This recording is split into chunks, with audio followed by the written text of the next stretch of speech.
Hello guys, Fojo here, and today I'll be talking about playing over 1,000 hours of New World and giving it kind of a full review of what I think.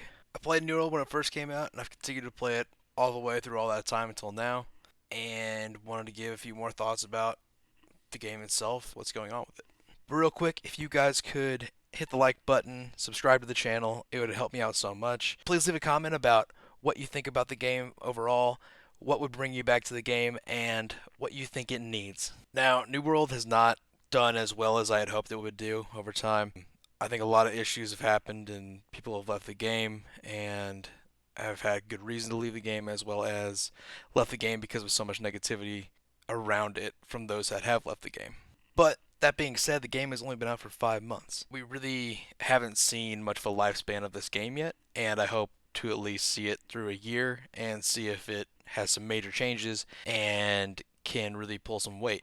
But I want to give a full review of what I think. I've done almost all the content in the game at this point, and so I feel like I have a good grip about what there is, what there isn't, and what they may need. And I will start off by saying that the PTR, the public test realm, is such a good idea, such a great concept to work on new ideas and kind of flesh them out with the community as they come out and give it a chance to find some of the bugs at least before it comes out and see if the community actually likes it, what they think needs to be changed, and listen to the feedback about it. It's another thing I like about Amazon Game Studios so far is that they have done such a great job listening to the feedback of the community and actually implementing ideas and changes within a timely manner. Now, another issue with that is that when you fix things in a timely manner like this, it's going to cause more bugs.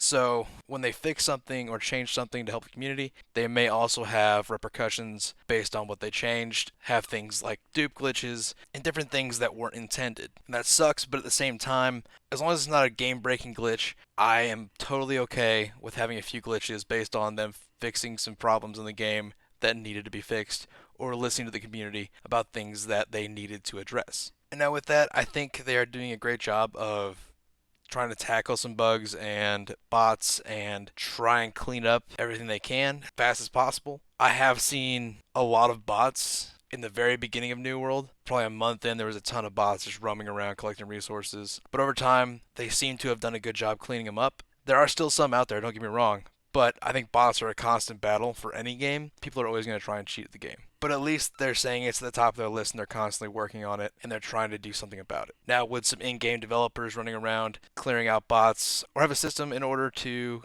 clear if a player is a bot or not? Yeah, maybe something like that would be great. But I understand that that's time, resources they may not have right now. And so I'd rather them keep up with the quality of life and updating the game and keeping everything running. Now, another major issue people seem to have with New World is that a lot of the mobs have very similar attacks and styles, and so fighting one mob might be just as easy as fighting the boss that is the same mob but bigger. And so, like, some diversity in attacks and mobs would be really cool, and I hope that's something they're working on, but we'll have to wait and see if that is. But when the map expands, which I hope is soon, maybe we'll get some new mobs and some new ways that they function. That would be amazing to see. And the map expanding, like, we have seen this from release that the edge of the map is slowly protruding out and getting further and further, very slowly but surely. In March, very soon, we're going to be getting a new dungeon and a new weapon as well. And along with that, they have been saying that this is the ending of the storyline for this segment. And now that means that once we're done with that segment of the story, that maybe we'll be getting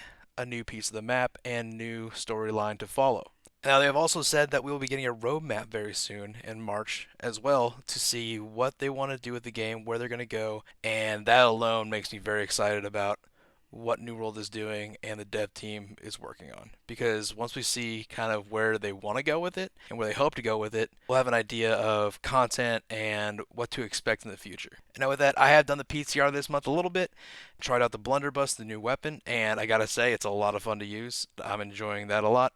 It'll be interesting to see how it fits into playstyles and how it changes how people do things. But I will say that at top level, if you've played all the mutations through, beat all the storyline, you've completed every expedition, you've done all the chest runs you could possibly do, then yeah, there's a little bit lacking content, and you've gotten 200 in every skill. There is a bridge of content that needs to be filled for end game. I think there is a lot of room to grow there, and they have the possibility to do a lot with it, but it is just them releasing that content and having it there for end game players to play. And so with that, I don't know if they would just create more storyline, more dungeons, if they wanted to introduce arenas or raiding or whatever it may be. Hopefully, it's a creative solution to endgame MMO and a new one that we haven't seen before. But I will take anything at this point just to kind of mix things up at the end game and have some more things to do. Because right now it's kind of running dailies, figuring out if you want to get something to 200 or not, and if you want to spend the coin to do that. Since I'm talking about getting things to 200, getting a skill to 200 is quite the task if you're not willing to spend the time or the gold to do so. Because one way or another, it's going to cost you a lot. They've reduced it quite a bit, but it does take some time. So, like gathering skills like mining and skinning, those are not going to take that much out of you. That's going to be pretty quick. You'll just kind of get it over time, grinding it up as you play through the game. But getting something like weaponsmithing or armor smithing or engineering or furnishing to 200 is a bit of an achievement to go after. Having said that, I think that having a high-end crafting range for people to go after is a good thing as long as there's equipment up there that you can create that will be as good as getting something from a dungeon. Otherwise, is it really worth getting there? But to go along with leveling, they have reduced the amount of time it takes to get to 60 by a ton since the game is released. At first, they cut off between 20 and 40. They cut down the time between there a ton, and now it seems like they've cut off even more time to get to 60, which makes sense. You want your players to get to 60 to enjoy the full content of the game, and it still doesn't mean they've completed the game. It doesn't mean that they've got all the gear they need or have everything they need to level up and rank up. They still have to grind up expertise and go through expeditions and find weapons and armor that they need. Still a lot of good content there once you get to 60, and it takes some time to get through all of it anyways. Getting a player to 60 makes more sense to do it quicker and to let them enjoy more of the game. I think it's important to grind out the lower levels and actually do the work to get you there.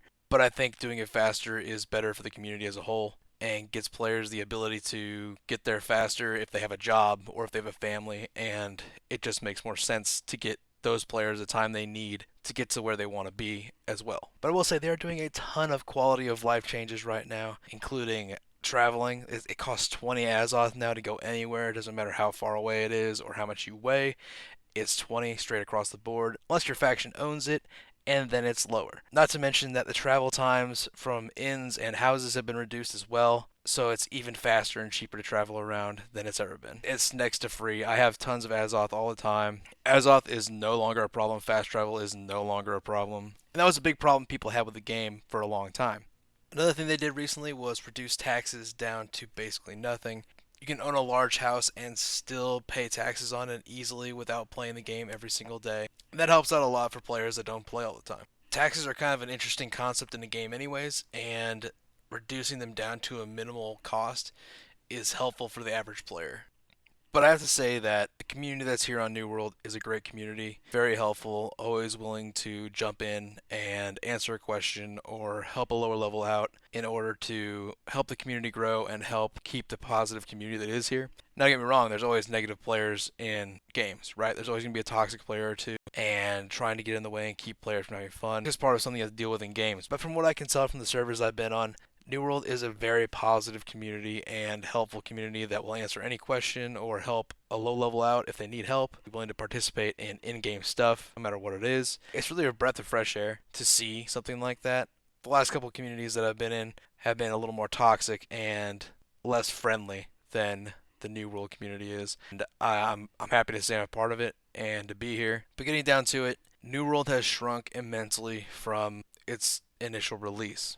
It has dropped a ton of players off, and it seems to be somewhat stable right now where it is, and like we're not losing too many more players, but it is a scary drop in numbers. And the fact that the New World team and the devs are still seeming to work just as hard, if not harder, than they ever have, to me is a good sign. I think they're listening to feedback, they're putting new content in the game, they're really trying to give New World its best shot. Now, I hope they continue to do that and continue to push out new content and expand the world, help players find a reason to be here, help them want to be a part of this community and game. But it's up to them at this point. The community has given all the feedback it can possibly give, and they're continuing to give the feedback they can. And at this point, if they want New World to grow back into what it could be, they need to put a ton more content into the game, make endgame a priority, and figure out exactly what that may be for them and what might help them get to that point. Now, don't get me wrong. I love New World. I think it's a great game, and I think it has immense potential, and I hope that it can live up to that potential. But I hope it happens sooner than later, because if it doesn't happen before too long, the game may have a shorter lifespan than I would like it to have. But I will say I have a positive outlook on it. They are releasing new content and they are introducing new weapons and new dungeons. So hopefully they just keep up with that content and constantly find new ways to keep players interested in coming back to the game. And so, my opinion on New World, should you play it? Should you pick it up? Should you try it out? I think so. $40 is nothing in comparison to subscribing to a game or paying a full price at $60 for a game. You're going to get plenty of entertainment and time spent into this game for $40. It isn't a free game, but it also doesn't have a ton of microtransactions within it. You can buy skins and other things, but other than that, it's a game you pay $40 for and play as much as you want or as little as you want. It has dropped in numbers, but like I said, I believe it has a crazy amount of potential in it and could do really great things. So if you played New World before and it dropped off, keep an eye on it. See if you ever want to come back to it, because I believe there'll be new content and new things coming to the game that'll be worth playing. But if you're done with New World, I understand as well. New World isn't for everybody, and if you're maxed out, it may not be a lot of fun right now. But overall, I think New World is well worth your time, well worth the purchase, and if you can play with a few buddies, it'll be a lot of fun. Thank you guys so much for listening to me talk about New World a little bit longer than my normal videos, but I felt it was important to go over New World as a whole after 1,000 hours in the game. Hopefully get your guys' thoughts in the comments about it as well. If you guys could also like the video and subscribe to the channel, that would be super helpful for me. We'll have more videos out soon. I hope to see you there.